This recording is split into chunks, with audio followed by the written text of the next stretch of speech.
So infertility అంటే for our understanding పెళ్ళైన ఒక సంవత్సర కాలం పాటు కన్సీవ్ కాకపోవడం ఇన్ఫర్టిలిటీయా? ఏమన్నా టైం పీరియడ్ దానికి ఏమన్నా బెంచ్ మార్క్స్ ఉంటాయా?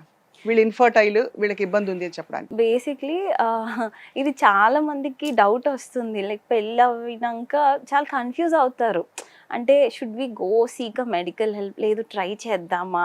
రకరకాలు ఇన్ఫర్మేషన్ విని కన్‌ఫ్యూజ్ గూడా అవుతారు కొన్నిసార్లు. అవును. So, what we term as infertile as వాళ్ళు న్యాచురల్‌గా ఇప్పుడు పెళ్ళైన కపుల్ న్యాచురల్‌గా 1 ఇయర్ పాటు ఎలాంటి కాంట్రసెప్టివ్స్ లేకుండా ట్రై చేశారు. ప్రెగ్నెన్సీ రాట్లేదు అనుకున్నప్పుడు వి టర్మ్ దెమ్ యాస్ ఇన్ఫర్టిలిటీ. వాళ్ళని ఇన్ఫర్టైల్ కపుల్‌గా గ్రూప్ చేస్తాం.